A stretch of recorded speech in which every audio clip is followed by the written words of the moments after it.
Recent days and weeks have seen several news items pertaining to the future state of the Russian nuclear triad. The scope of modernization plans suggest the role Russia's strategic nuclear forces are to play for Russia's security foreign policy. The scale of Russian strategic nuclear modernization is impressive. President Putin recently attended the laying down of Alexander III, the 7th Borei-class ballistic missile submarine out of 8 planned, which carries 16 multi-warhead Bulava SLBMs each. 3 of these ships are already in service, and the whole series is to become operational by 2020. It was also announced that the first Pakda heavy bomber flight is to take place in 2020, with the aircraft becoming operational by 2025. In the interim, Russia's long-range aviation will see several squadrons of 2 160M2 bombers, whose production is expected to resume in the upcoming years.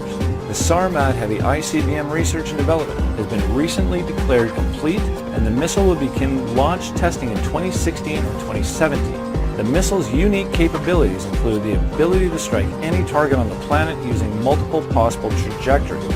For example, it could be used to strike North America not only by flying over the North Pole, but also using an alternative trajectory over the South Pole, which would render U.S. ABM systems irrelevant.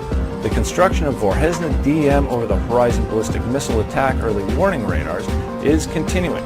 Finally, the Russian General Staff announced the development of a system allowing strategic ballistic missiles to be retargeted following launch, which thus far was impossible to do because once the target selection was completed prior to launch, there was no way to alter it after the missile was in flight. This brief outline of current development shows that Russia is pursuing a sophisticated strategy of deterrence. The comparatively small and uniform French, Russian, and Chinese nuclear arsenals are capable of deterring only one threat, namely a nuclear attack on their national territory. The variety of capabilities inherent in Russia's triad means that its national leadership has a range of responses at its disposal and can use its capabilities to deter not only nuclear attacks against its territory, but also conventional attacks against its military targets, including outside of Russia's borders. Syria is an example of what these capabilities mean for Russia. It is no accident that Putin's request to raise the strategic nuclear force readiness level to 95% came when he instructed the General Staff to destroy any potential threat to Russian aircraft or ground facilities in Syria. The Russian military presence in Syria is not large enough to guarantee survival against a concerted NATO attack. 50 aircraft located at a single airbase, even when protected by the S-400, are still vulnerable due to their exposed location and lack of strategic depth. Russian conventional forces could not easily come to Khmeimim's aid in the event of it being attacked by NATO forces. What makes Khmeimim secure from attack is the credible and flexible deterrence posture.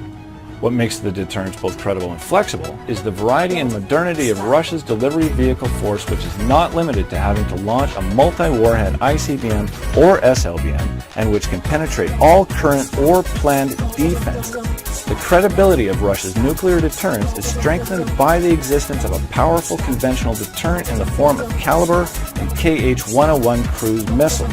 The use of these missiles against ISIS targets was likely motivated to dissuade any countries hostile to Russia's presence in Syria because it demonstrated Russia could use these weapons to retaliate against any attack on Khmeimim. The target state would then have to choose between backing down or escalating, thus risking a nuclear exchange with Russia. If Russia simply had an ICBM and SLBM force, Khmeimim would be a much more tempting target because an ICBM launch would be a disproportionate response to the attack.